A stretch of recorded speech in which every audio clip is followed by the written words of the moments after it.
మిత్రులందరికీ నమస్కారం, శుభోదయం, జై శ్రీరామ్, జై హింద్, జై భారత్.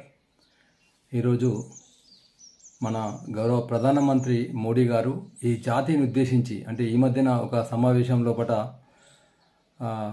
ఈ జాతిని ఉద్దేశించి ఒక 9 అప్పీల్స్ చేయడం జరిగింది దేశ ప్రజలకు. అంటే భారతదేశ ప్రజలకు ఒక 9 అప్పీల్స్ 9 విజ్ఞాపనలు చేయడం జరిగింది. ఈ 9 పనులు మీరు చేయండి అంటే ఈ 9 పనులు కూడా చూడండి, మనం ఆలోచించినట్టయితే మన ఆరోగ్యానికి సంబంధించినటువంటి ఎక్కువగా ఉంటాయి. అదేవిధంగా మన దేశ అభివృద్ధికి సంబంధించినటువంటి విషయాలు ఈ 9 అప్పీల్స్ లోపల మరి నిక్షిప్తమై ఉన్నాయి. అవి ఏంటియో ఒకసారి అంటే వాటిని విన్న తర్వాత నాకు చాలా నచ్చింది కాబట్టి మీ ముందుకు ఇది చిన్న వీడియో ద్వారా నేను తెలియజేస్తాను ఒక 2-3 నిమిషాల లోపల. మొట్టమొదటి ఏంటంటే నీటిని సంరక్షించండి. అంటే మనం ఎక్కువ శాతము నీటిని వృధా చేస్తున్నాం. ఏదైనా కానీ ఒక వస్తువు ఉన్నప్పుడే దాని విలువ తెలుస్తుంది, అది లేనప్పుడు చాలా బాధపడిపోతాం. కాబట్టి ఈరోజు ఎక్కువ శాతం ఏంటంటే మనం నీటిని వృధా చేయకపోయినట్టయితే, ఇంతకుముందు గతంలో మాజీ రాష్ట్రపతి దివంగత పూజ్యులు డాక్టర్ అబ్దుల్ కలాం గారు ఈ నీటికి సంబంధించినటువంటి ఒక వీడియో తయారు చేయడం జరిగింది. ఒకటి ఎగ్జిబిట్ చేశారు. వారు ఏమన్నారంటే 2060 సంవత్సరం లోపల ఒక చిన్న నీటి చిలుమ ఉంటే ఒక దగ్గర, ఒక చిన్న నీటి చిలుమ భవిష్యత్తులో 2060 సంవత్సరం లోపల నీటి చిలుమ దగ్గర ఒక 10 మంది తుపాకులు పట్టుకొని ఆ నీటి చిలుమకు కాపలా ఉంటారని చెప్పడం జరిగింది. అంటే ఎంత భయంకర పరిస్థితి రాబోతుందో వారు ఊహించడం జరిగింది. కాబట్టి మనం ఎక్కువగా నీటిని వృధా చేస్తున్నాం. కాబట్టి నీటి వృధాను అరికట్టినట్టయితే నాతో పాటు నా పక్కవాడు కూడా నీటిని ఉపయోగించుకోవాలి అనేటువంటి ఒక కామన్ సెన్స్ అనేటువంటిది, ఒక జ్ఞానం అనేటువంటిది ఉన్నట్టయితే మనము నీటిని వృధాను అరికట్టాలనేటువంటి పిలుపు ఇది చాలా చక్కనైనటువంటిది. ఇది మొదటి అప్పీల్ చేయడం జరిగింది. అదేవిధంగా డిజిటల్ లావాదేవీలు జరపాలనేటువంటిది.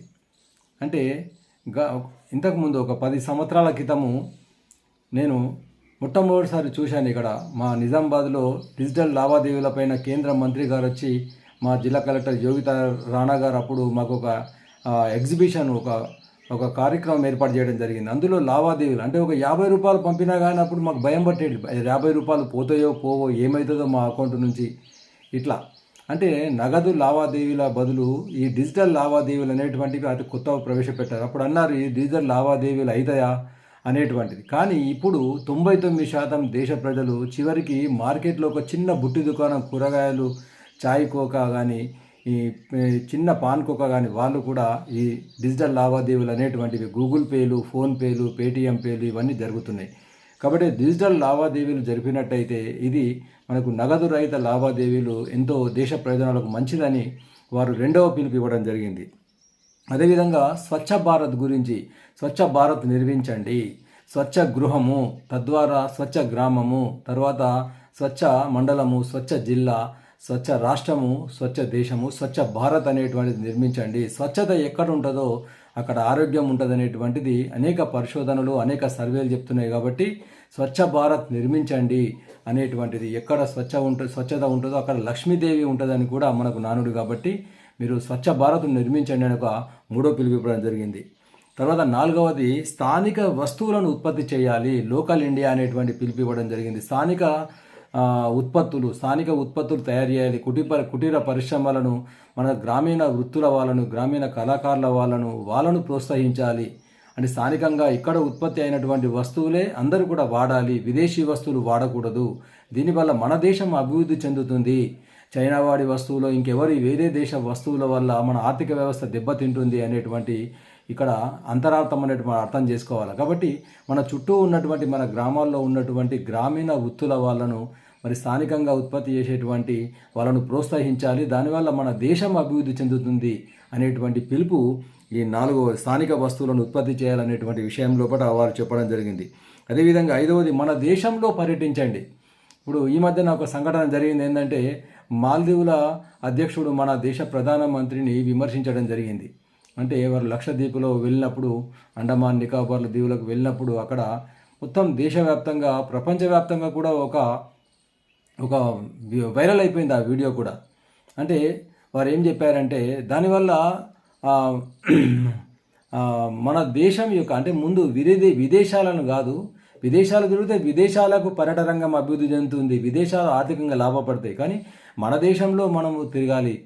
మన దేశంలో తిరిగినట్టయితే మన దేశంలోకి ఆర్థిక వ్యవస్థ బలోపేతం అవుతుంది. మన దేశ పర్యాటక రంగం కానీ, మన దేశ రవాణా రంగం కానీ, మన దేశం యొక్క ఆర్థిక వ్యవస్థ కానీ మరి దాన్ని ప్రోత్సహించినట్టు అవుతుంది. మన దేశం ఆర్థికంగా బలోపేతం అవుతుంది అనేటువంటి విషయం లోపల మన దేశంలో పర్యటించండి ముందు, తర్వాత విదేశాలు అనేటువంటిది ఇది ఒక చక్కని పిలుపు ఇవ్వడం జరిగింది. అదేవిధంగా 6వది ఏంటంటే సేంద్రియ వ్యవసాయాలను, ప్రకృతి సహజమైనటువంటి సేంద్రియ వ్యవసాయాన్ని ప్రోత్సహించండి. సేంద్రియ ఉత్పత్తులను ఉత్పత్తి చేయండి. సేంద్రియ ఉత్పత్తులను వాడండి. దీనివల్ల ఆరోగ్యం బాగుంటుంది. ఎలాంటి రోగాలు రాకుండా, క్యాన్సర్ మహమ్మారి ఇటువంటి రోగాలు రాకుండా కాపాడబడుతుంది. కాబట్టి సేంద్రియ వ్యవసాయానికి ఎక్కువగా ప్రోత్సాహం ఇవ్వండి. ఈరోజు రసాయనిక ఎరువుల వల్ల, పెస్టిసైడ్స్ల వల్ల భూమాత అనేటువంటిది కలుషితమైపోతుంది గత 40-50 సంవత్సరాల నుంచి కూడా. కాబట్టి క్రమేణా మనము సేంద్రియ వ్యవసాయానికి అలవాటు పడాలి. దానివల్ల మన ఆరోగ్యము, మన భూమాత కూడా సుభిక్షంగా ఉంటాయనేటువంటి పిలుపు ఇవ్వడం జరిగింది 6వది.